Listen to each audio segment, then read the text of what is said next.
All right, everybody, welcome to part 2 of our video series on creating your clay relief tile. So in the last video, I shared with you how to take pieces of your clay relief tile design and transfer them onto extra clay.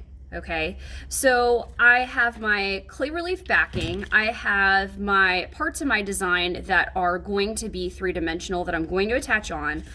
I have a surface on which I'm working, so it could be a piece of cardboard like this. It could be a styrofoam tray here, and I also have my clay tool set and ready to go. So if you're one of my students, you're gonna have access to a fettling knife, a fork, and also a green clay tool. Okay, so the way that this works is this is for cutting out pieces, this is for attaching pieces, this is your scoring tool, and this is for smoothing out the seam. Now, if you're a Bauer student, you may have access to your needle tool. This is a multi-purpose tool. This really can be used for cutting out pieces, scoring, attaching, adding details, blah, blah, blah, all that good stuff, okay? As with either of these tools, use them appropriately. Make sure that you're using them on an additional surface, like a piece of styrofoam, cardboard, placemat, etc. Okay, so I have everything cut out and it's ready to be attached on. Now, what we want to achieve with this is we want these pieces that we have cut out, once they are attached, we want this to bake as one unit, okay?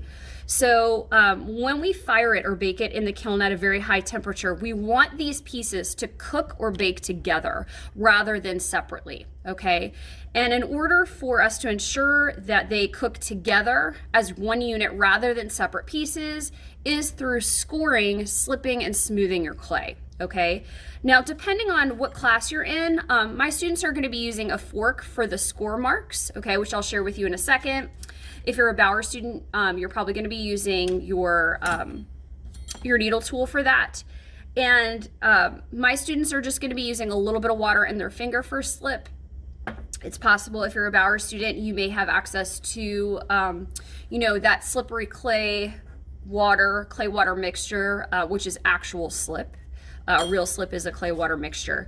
And then last but not least, green clay tools are going to be your bestie for smoothing over the seams, along with a little bit of help from a little bit of water in your finger. Okay, so I'll share with you with that what that looks like in just a moment. So the first thing I'm going to go ahead and do to attach these together is I'm going to go ahead and score both surfaces of my clay. So think of this, I'm going to be using this tool. Again, you could totally use your needle tool, that's fine. Think of this as Velcro. Velcro has two pieces. It's got the prickly side and it also has the soft side, and together they kind of like bind themselves together. Same thing with your score marks, okay? So I've scored the back of the shape I'm going to attach.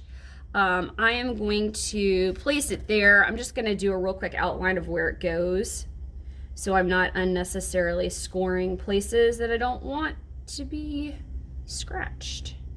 Okay, so kind of like in here, yeah, this is the main part. So I'm going to take my fork, or again, I'll share with you what the needle tool looks like. These are going to be what your scratch marks look like. All right. That's going to take me too long, so I'm going to do this. Okay, so I'm just kind of roughing up the surface here of where I'm attaching these pieces. Okay, so again, I have score marks here on my piece that I'm attaching. I have score marks on the backing itself. Okay, now the next part is we're adding slip. Okay, my students are just going to use a little bit of water on their finger. Bauer students, real muddy water. We don't want to add a whole lot of this. We just want to add a little bit, okay? You can add just a little bit on both surfaces.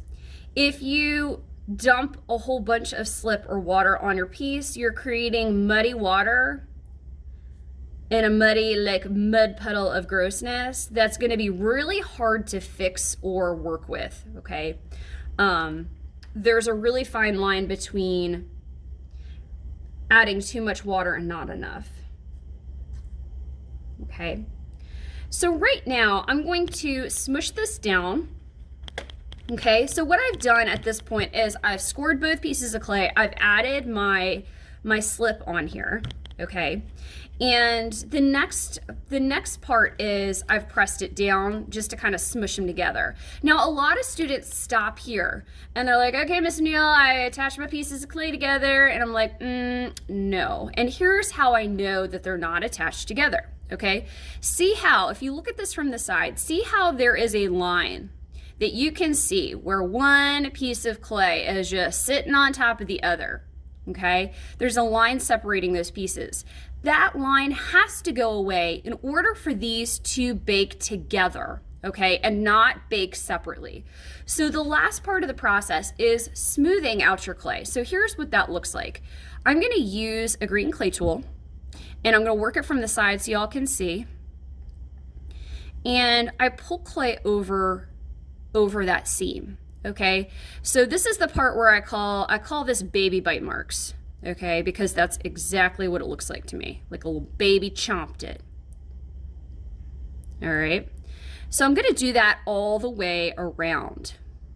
Now, the only problem with baby bite marks is that while it's attached, okay, so while I can't see the line separating the pieces of clay anymore, it looks bad because it looks like a baby chomped it, right?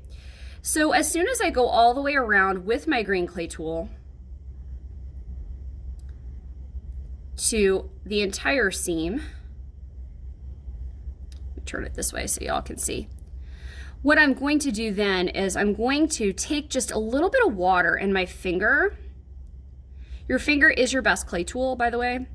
And I'm gonna smooth out that area where it looks like little tiny chomps, okay?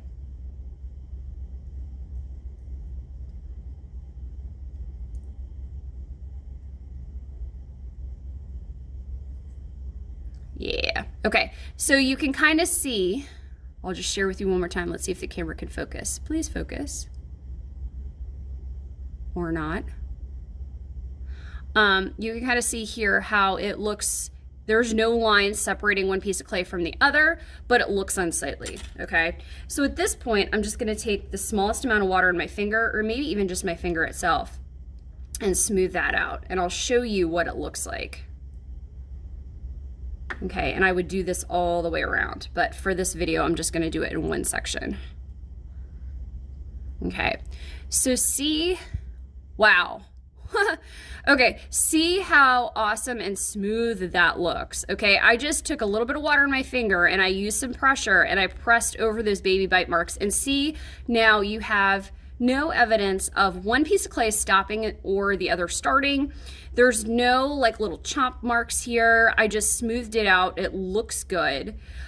This is how we know our clay is attached, and it will cook together as one unit rather than separately. You don't see that line, you don't see any baby bite marks, and it looks really good. So at this point, I still have a little bit of work to do. I still have to smooth out the edges all the way around, and before I attach my last piece on. But this is how you're going to attach your pieces of clay to your clay relief tile to start to build it up. In the next video, we're going to talk about sculpting it a little bit more, and I'll give you some tips on how to do that.